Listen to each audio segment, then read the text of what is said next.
Welcome to I Want to Grow, and I Want to Grow is all about that, right? Everybody wants to grow. But with our guests, it's totally different.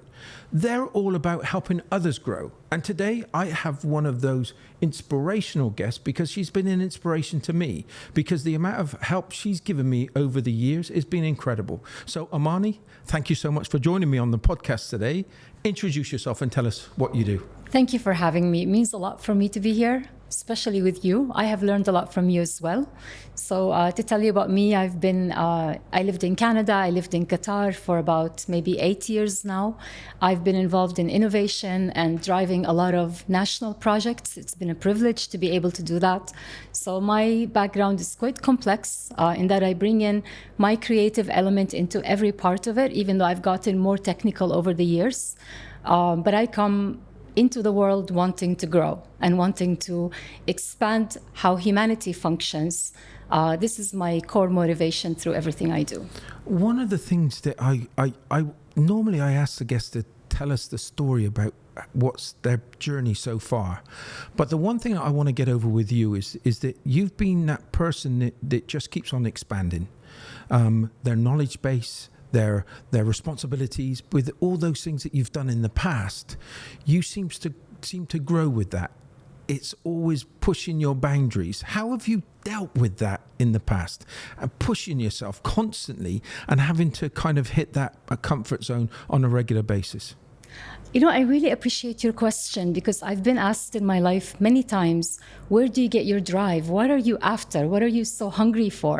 And I haven't even really thought of it that way, because it's always been natural for me to want to grow and want to expand. And it's a real desire that I want to end life with the idea of figuring out life and mastering life. And this is actually my deepest motivation. And I realized that there is a narrative to life that if you allow it to play out, it becomes a really interesting, incredible journey. And there's always a choice of how you want to look at life. So for me, I do take a creative angle where there's almost like multiple realities happening at the same time. So I'm in my technical mode, I'm in my surreal mode, I'm in my dream mode. I would say I have a very visionary nature since I was a child. And as a result, my dreams have always been far bigger than my reality.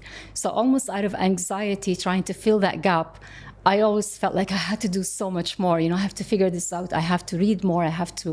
But it's driven by curiosity. It's driven by deep fulfillment, that when you begin to connect pieces, there is something that happens that I have really learned, that you can educate yourself all you want, but there are going to be moments when knowledge is revealed to you by means of simply you persevering on wanting it. And that's the gift. And I think just the beauty of that gift is what keeps me going.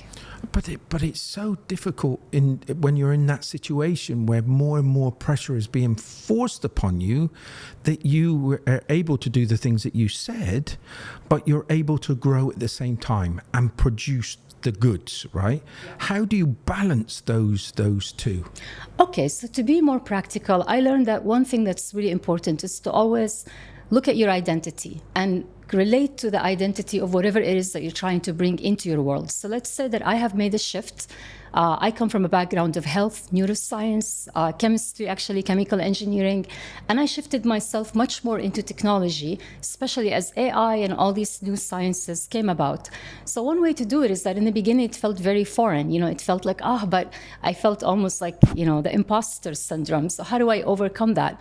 And beside reading and watching things and taking ownership of your own learning journey, I deliberately made a choice to join people, let's say take on jobs that were challenging, but I put the extra effort to actually become familiar. Like, you have to get to the point where it feels familiar and it feels like home, and you begin to have a feeling of, I identify with it. The minute you make it close to you in terms of your identity, you become a sponge to absorb the mindset around it. And if you absorb the mindset around it, information falls into place.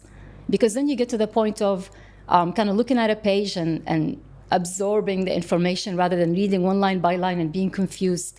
So there is a different mode you can shift into when you get to know the people in the field, you get to understand the fundamental principles about any area of knowledge. And the best way to do that is to take a deep dive, put in real effort, learn the principles, talk to the people in the field, and absorb a lot of information before you begin to feel like, I'm getting it. But the biggest thing with you, and this is what I respect about you the most, is you're put into difficult situations where you're learning as you're growing, but you're having to explain that and to get it over to other people in your team. And then that brings another scenario where you've got to educate and bring them along in areas that you're also learning at the same time. Actually, Steve, I can tell you this has played in a very beautiful way in my life, where I found myself almost in trouble, that I had to learn so much. But as you mentioned, I also had to relay that knowledge. And it comes back to the ownership concept, that if you own what you're doing, if you feel a true sense of responsibility towards it, and you have that devotion, I'm in service. So you find what's useful in the knowledge, and you're driven to deliver it to the people who need it. So I find that focus is so helpful to help you filter what's actually relevant. Because, in our working environments and, almost every place I've worked, we get bombarded with so much detail, and it gets really overwhelming, and you know how it is. And there's something about being able to filter what's actually relevant, going back and forth between micro details, not omitting the detail, but going back to the bigger perspective, creating that narrative again, which is like you have to go beyond just what's required of you. You have to own your own journey of learning and the fact that you want to be a meaningful, helpful resource. And then you create, your understanding, your own narrative of it is what will help other people quickly grasp it. That's pretty much how I see it. We kind of, every time that we meet, it normally takes, our meetings normally we thought you'd go for half an hour to an hour. Our meetings can take up to 3 to 4 hours when we kind of go for a coffee. How important is it to have people around you in this growing period? Actually, the way I look at it, I have a general pattern that I've seen it unfold in my life, that anytime you are building a foundation, a connection, whether it's people or even a field of knowledge, you have to take a deep dive. It's so important to do that because it's almost like identifying the pure signal of it. And once you know the pure signal of it, you can always connect to that one signal. So if I get to know Steve and we spend 8 hours, that's actually the average number of hours I have when I meet somebody, let's say on an initial get to know each other. If there's a flow, you will go deep and you just have that dive of really absorbing the mindset of the person or absorbing whatever. When you keep researching kind of obsessively on the internet and you feel so driven, like one thing will lead to the next and the next and the next. Before you know it, you've spent like hours and days. That deep dive will remain your access to now picking up any relevant information like that. So if you don't make that initial investment, which might seem tedious or unreasonable, you're not going to get to that level of literally efficient automation later on, because now your mind has a clear signal and recognizes what it sees. Women in technology, you're pushing those boundaries quite considerably. What do you see in that ecosystem right now?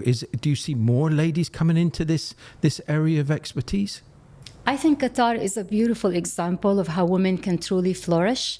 We have Sheikha Moza, as a beautiful example. When I came to Qatar, I was really inspired by her leadership and the approach and the fact that there are so many initiatives that, involve women and are driven by women, are led by women. Yet you don't find this loud voice about feminism and all of it. It's almost like harmonious and natural and expected. Like men can be powerful and so can women be. I never particularly tried to play that role. It was never really important to me to be, a woman in anything, as much as wanting to be Amani in my authentic self, delivering true value. I did find myself over and over in male-dominated environments where sometimes it will play out and I will realize at some point, maybe I'm underestimating the fact that I am a woman sometimes pushing really far in very male-dominated environments. Like I worked in government and private, where there were almost no women. So I would be really playing a unique role. But again, I think the more we focus on the mission and the more we have the freedom to play our dynamic, because women have a different way of doing their genius work, and so do men. So when they come in harmony, and I think Qatar is a relatively good example of that. I really believe that. And I think it may not be visible to the West, but there's a lot to learn from how everything flows in this culture. I've known you for some time now, and let me tell you, if I ever came up against you for one, I'd be waving the white flag, let me tell you, because you're fantastic at what you do.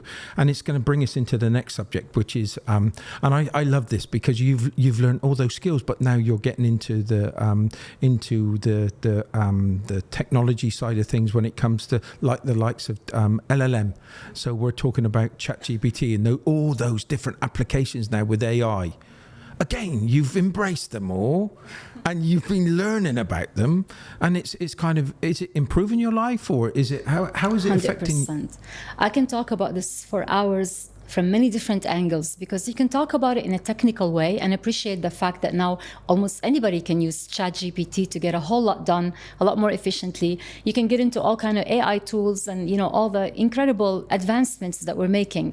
But I think there are even so many more levels to the conversation. So if we're talking about the enablement that's happening with AI now, I think it's important to keep perspective on the levels of innovation. So every time you have a fundamental innovation like ChatGPT and LLMs in general, there's going to be a whole lot of other unravelings of adopting that technology and doing more and more and more with it, which is great, needed. But then there's going to be the next level, which will still be deeply untapped. So I believe there are new evolutions, not as dramatic as the coming of ChatGPT and AI in the way it is now, but there are actually the whole automation concept, and the fact that we can potentially take automation all the way to decision making and to managing entire systems. So you have GPT workflows, you know, where you have AI agents that are now able to be trained and even given personas, being prompted to tell them exactly what role they have, what information they have access to, what policies and rules they're operating under. And not only that, now you can have multiple AI agents and GPTs, each having their own workflows and their own ecosystem, but they can even interact with each other. Yeah. So what can you do with that? Guess what? You can now simulate entire environments of work. Like you can simulate multiple departments in a corporation, each having their entire level of knowledge, and now as they interact with each other, they're able to generate, with generative AI, they're able to come up with all kinds of their own innovation, their own insights, their own predictive analytics. And I mean, that is a huge, huge resource that is still not yet properly tapped. But Amani, that's really scary for a lot of people, right? Because they haven't got the understanding. Is it controllable, or do we really need to keep aware of all of this?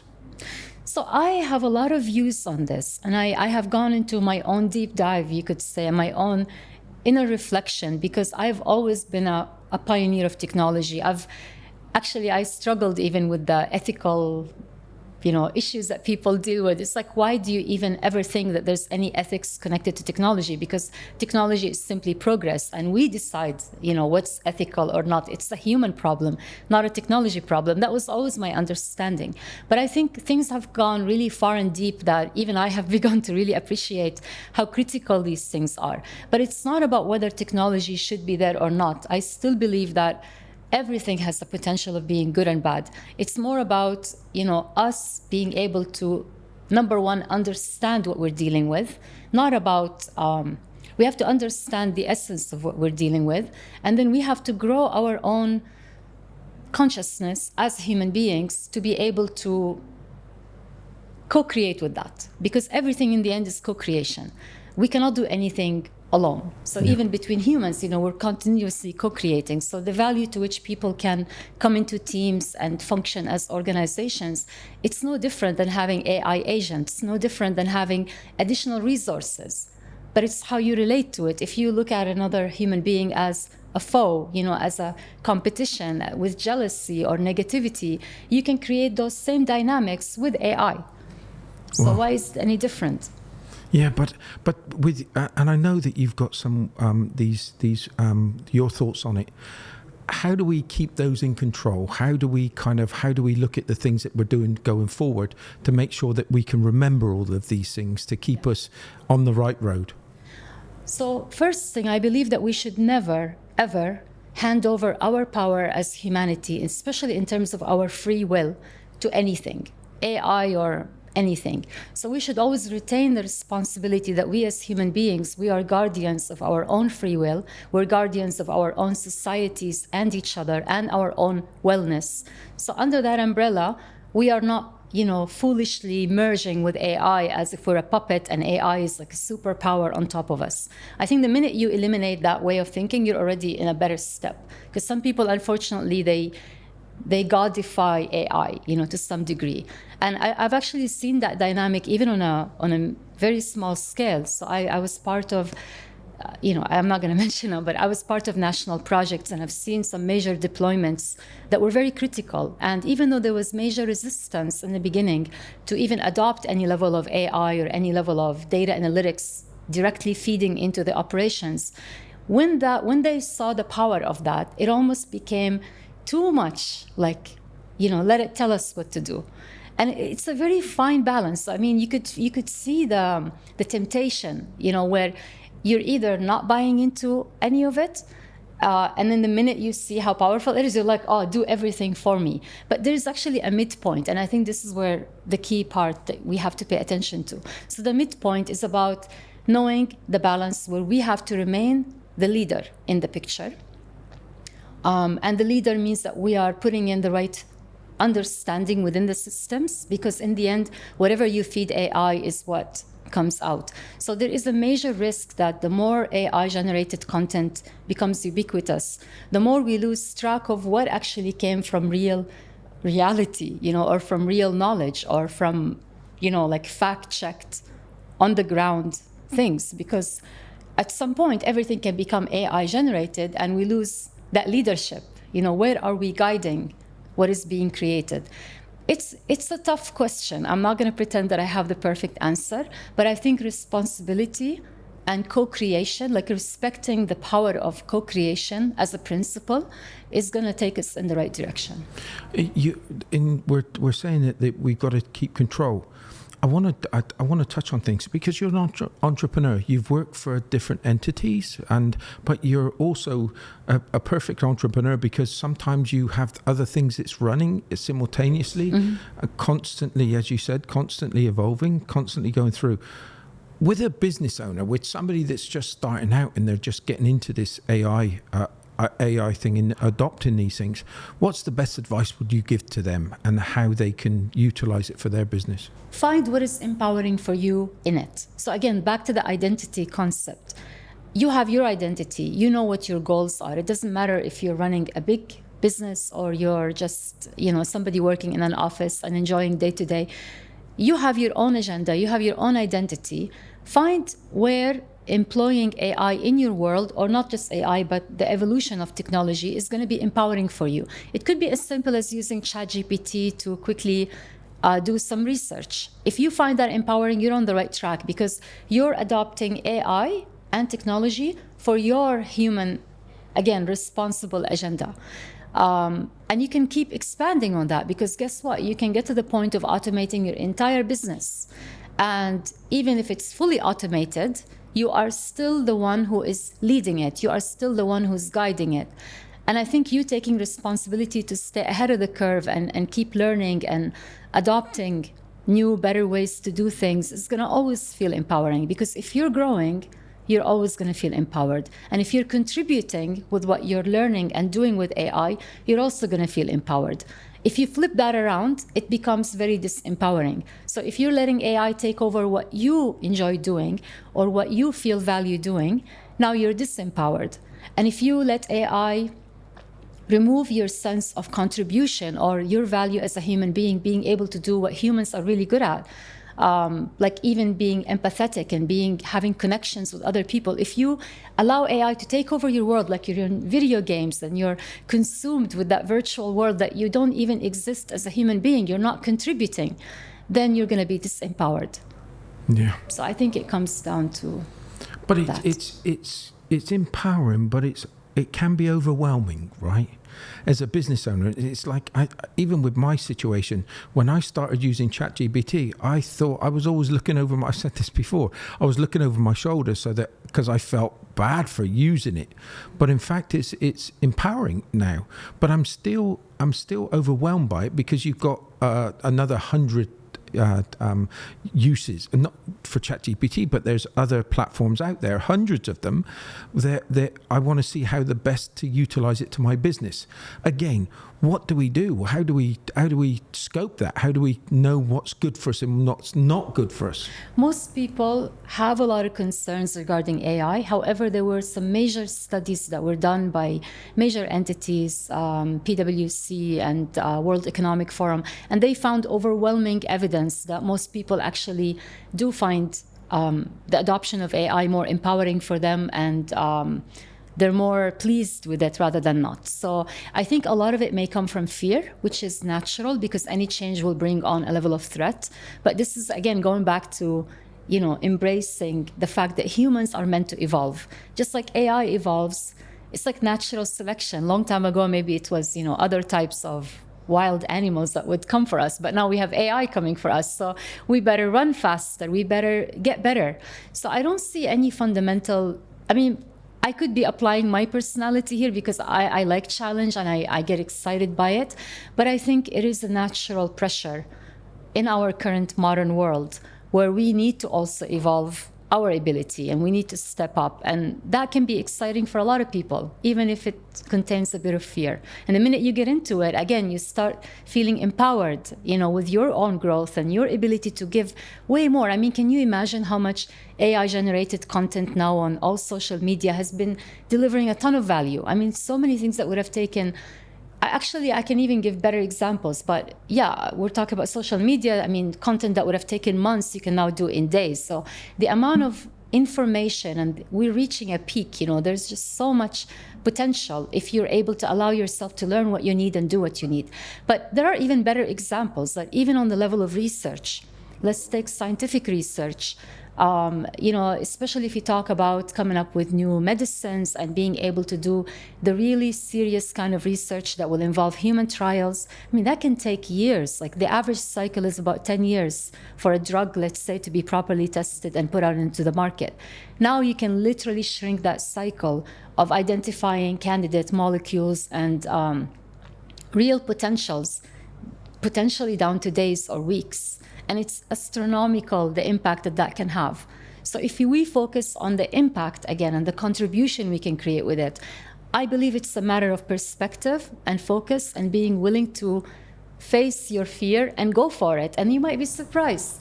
I think you're 100% right. We were literally this morning, we had a meeting with a startup, and they were using images from obviously X-rays and different things on that front, where they can put that into AI, and it had a better success rate of identifying if there was any issues or problems, especially from the cancer perspective. Absolutely. So there are some really massive borders being pushed forward, but as you said, I suppose it's just getting used to it and just being able to take it step by step. I suppose and bringing it back to my simplified way is like just pushing your boundaries. Mm-hmm. It's like, and just pushing the boundaries to seeing how far ChatGPT can help you go, right? Because that's the thing that I'm noticing, that I didn't realize just how I'm hoping it's good for people out there, is that I've got this new tool, which I find is fantastic, that I can press a record button. Mm-hmm. I can, instead of me typing it and trying to put it into words, I can actually speak those words. Yeah. It will change it into text. And I think it comes back with the answer, and it goes, and it was you that did it, because you put all the key information in and you needed a result. And in a way, you knew but it put it into a way that other people could interpret. 100%. And I think if we open our minds, I might dare to go one level higher with all of this. But again, if we use our creativity, even hypothetically, like philosophically, and just try to think of look at AI as a way to organize our mental processes. Because in the end, everything, I mean, I come from a neuroscience background, and everything that we have developed in the computational world came from the way the brain works. So you can actually use AI to even improve the way you think. Because if you can kind of structured knowledge in the way that you see AI do it. For example, what did it take for AI to be able to duplicate an avatar of Steve, who can, with the same voice and be able to make you do any gesture or lip syncing? What did it take for that to happen? It took particular information and it was able to animate it in a certain way. There were rules. There is always an underlying structure. And I think even beginning to think of life, I believe this is part of the human evolution component, that if we ever believed that our value came from memorizing a textbook on whatever subject, physics or whatever it is, and now I'm the expert, and I carry my identity with so much pride. Next thing you know, you can ask ChatGPT if you're like a 12-year-old, and it will tell it any level of detail that it needs to know. And you feel devalued. You feel like, But in reality, our value was never connected to anything. It was always connected to the machine that we are, in terms of our ability to take in life, take in information, sensory input, process it in a very dynamic way. And just like nature, if you're not growing, you're dying. So all the people that were kind of comfy, in their cushion of whatever it is that they identified as their life, now they feel like they're being reminded that growth is what they need to do. It's being human, is to grow and to find growth despite the challenges. Life was never meant to be easy. It's meant to be challenging so you can grow. And if you embrace that and you take it like a beautiful thing, it becomes a really fun journey, actually. And I know the answer to this, and everybody's going to know the answer to this. You're embracing AI right now. How do you see it helping you as an individual going forward? I have a lot to say about this because I am not ready to reveal all the details, but I am working on some remarkable projects which are all connected. They're all part of helping humanity run with AI and run with technology. So it's being at the forefront of technology for humanity. And I truly feel at peace now, because I had to go through my own inner work, to understand what is truly my purpose. I already had a lot of dreams, I had a lot of visions, but just like everybody who was, hit with all this AI revolution, I had to recalculate. And I realized that what I truly want to do is empower humanity while embracing technology. So I am working on technologies that are able to actually bring in the most of AI, but apply it in a way that allows us as human beings to interact with more connection and more authenticity. So what would be the world? Think about it this way. You and I have probably experienced, we know we have experienced the world before we had social media, before we had a profile. So now if I want to know about you, I can meet you and speak with you for the 8 hours, dive in. Or I could also look up your profiles on different social media and gain a lot of perspective about you. But imagine if you take that further, because already information is being collected on everyone and everything. So, I don't think it's even a surprise anymore for anyone to know that, your data is being tracked everywhere. And this wasn't really the concept like even a few years ago, but now we know that's the reality. What if you take the idea of knowing other people to a whole new level? Now, that can be incredibly intimidating, and there's a lot of issues around it, but it's like you're increasing the polarity. There's more risk, but there's also more reward. What if we lived in a world where it was seamless to meet you and be able to look through you as a human being, but not so that I can judge you, but to be able to understand you better and to be able to quickly know where your genius is, where your gifts are, where your strengths are. And I'm able to navigate myself around all the people around me to co-create in a very productive way, in a very intentional way. So the people that are resonating with each other can come together efficiently and create what they want to create. And they have all the efficiency tools enabled by AI and otherwise. So we're becoming better creators, and we're eliminating the layers of delusion and distortion and lies and confusion, which I think belong to a lower level of our humanity. So what if we leave that behind and just accept that there's a better way to be, even if it's scary? people are going to have to adapt to it. So those lower levels, as you said, they're going to have to, and I'm just thinking that sometimes we get fooled by what people say. But if we can automatically see their actions in the way that they've led themselves, then we're going to make better decisions, and they can make the better decisions for us too. 100%. We've got nothing to hide, right? So it's like a bifurcation that's naturally happening in the world. The more power you have, the more you have, again, a bifurcation of polarities. So there are going to be people that are going to become literally better humans as AI progresses and technology becomes more expansive.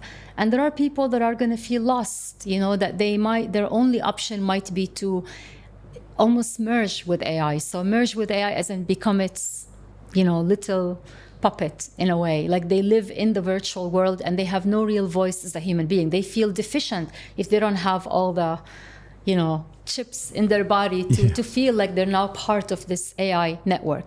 But meanwhile, we always are part of an infinite universe network where we already have Wi-Fi in the cosmos. When we get intuition, when we get, it doesn't matter what the belief system is. There's no denial that we're connected to the entire universe, not only our little planet. So there's a lot of interesting philosophy I find in observing the trajectory of AI, and it's actually always paralleling what we're experiencing in our humanity. So it's only a projection of our consciousness and a way to reflect on how we are and how multidimensional we want to be. Because AI is already becoming a higher dimension than how we were. So we either have to connect with our multidimensionality and realize that we're actually already quantum, we're even beyond all of this. Or we can feel very limited and suppressed by it and again, not good enough for it. I've had the ability to sit with you, and it just, all of this makes perfect sense, because to some extent we've discussed on how these have had those elements in our lives, right?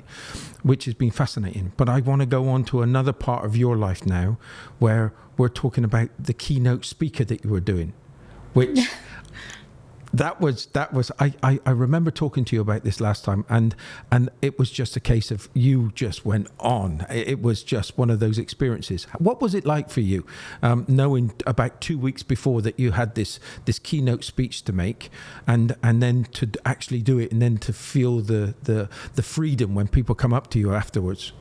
I can't tell you enough how much there's a beautiful divine timing unfolding, because I have held back from being active publicly or on social media. I actually don't have any social media accounts except LinkedIn, very basic.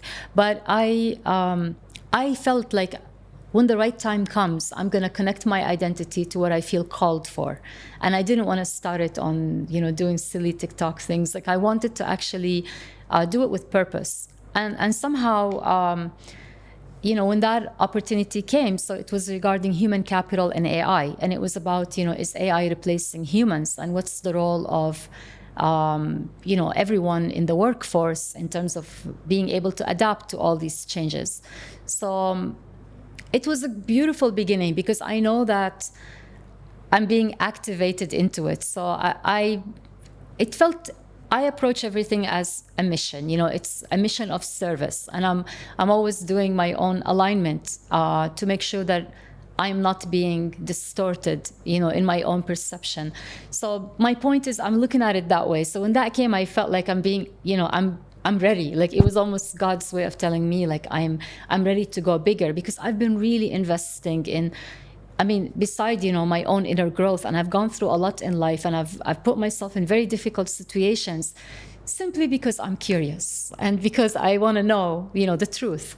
But I've also really invested in building the foundation with the projects that I'm describing to you. And now, it's hitting. The time is hitting. Like it was too visionary before. I've been told many times, like, your infinite projects, because it always kept growing. I'm such a, an innovation-driven person that it's hard for me to contain something. So yeah, that's been part of my challenge, that I keep innovating and I keep seeing the trends and I keep kind of getting visions literally in my dreams. I'm a very visionary person, very visual person.